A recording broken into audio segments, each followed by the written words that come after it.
6 ans, la maison de quartier donc, participe au dispositif CLEA. J'interviens dans le cadre du CLEA, contrat local d'éducation artistique, qui est en fait une résidence qui dure 4 mois sur Valenciennes Métropole, sur 35 communes de Valenciennes Métropole. Qui nous permet d'avoir des artistes en résidence. Donc cette année on accueille Elsa. Elsa donc qui a un nom un peu bizarre, donc je regarde ma feuille, hein, j'ai le droit de... Donc Elsa de Montbine. Et donc la maison de quartier a décidé de travailler avec moi. Donc moi j'ai fait une première étape qui a consisté à présenter l'ensemble de mon travail aux gens qui étaient là. Donc il y avait plutôt des enfants, parce que des adultes devaient être là, mais en fait finalement c'était que pour les enfants. Et ils ont décidé en fait de me proposer de travailler sur la Chine, parce que j'ai eu la chance de partir en résidence pendant 2 mois et je suis partie 3 fois en Chine. Et donc durant laquelle j'ai présenté une exposition et j'ai fait tout un travail là-bas qui a donné lieu à une exposition après en France. Et donc avec Elsa, on a fait un petit projet autour du Nouvel An chinois qui a lieu ce vendredi. Donc on va aller avec les enfants chanter en chinois. Donc j'ai appris un chant chinois et c'est un chant qui est maintenant assez connu parce que du coup je leur apprends et on va fêter aujourd'hui le Nouvel An chinois grâce à Marie-Claude, la directrice de Saint-Solve et Adeline, qui sont des personnes épatantes. Non mais c'est rare, je le dis parce que c'est très rare. Hein. On a envoyé des petites cartes comme ça, des petites cartes postales qui ont été faites, avec des petites invitations pour les personnes âgées, également pour les parents. L'année dernière, on avait reçu un autre artiste qui s'appelait Guillaume Lédin, où on avait fait un travail sur du bidouillage électronique. Donc voilà, c'est un projet super sympa et on a également le parrain qui est Johan du Printemps Culturel qui nous suit.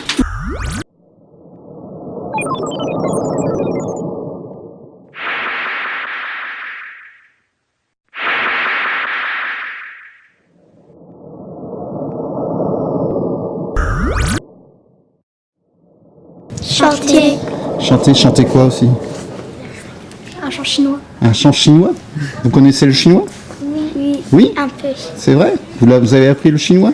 Ça fait 4 séances qu'on apprend le chinois. Et on a fait des chapeaux chinois. Et on a fait des chapeaux chinois. Et on a fait les chapeaux chinois. Et après on va faire une fois la chanson. Ce qu'on va faire, c'est que moi je vais vous accompagner à la flûte, d'accord?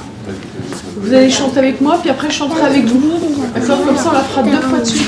On regarde son public, mais pas un seul point, comme ça on essaie de regarder dans sa totalité, comme ça. Ouais. On embrasse le public. On embrasse les gens à qui on donne à chanter. On essaie de toucher le plafond, le plus haut possible, le plus haut possible, le plus haut, et on lâche.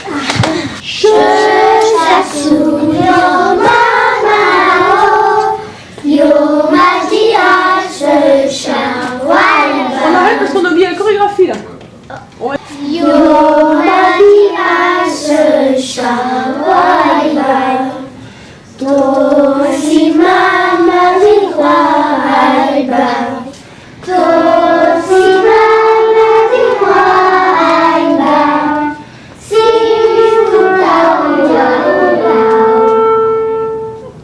Ah bah tout le monde ensemble.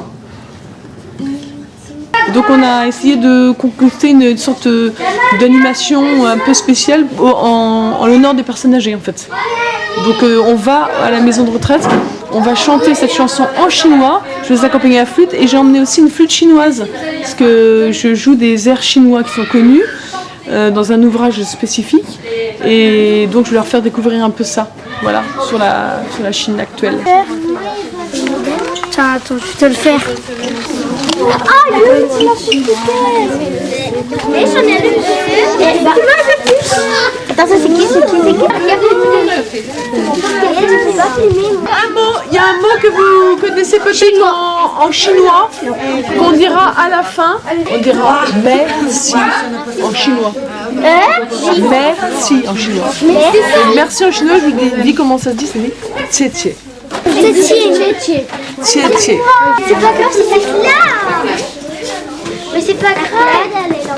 On va vous chanter un chant en chinois, en langue originale, évidemment.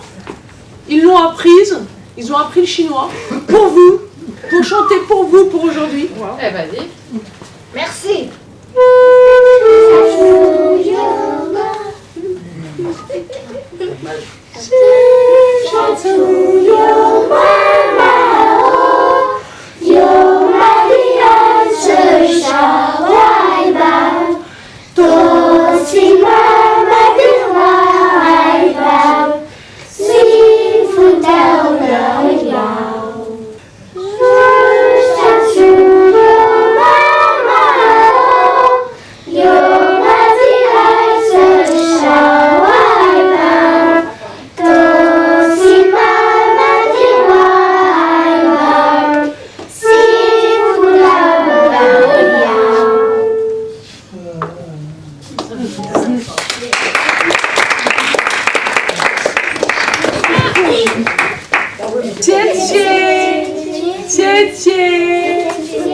Qui veut dire merci en chinois.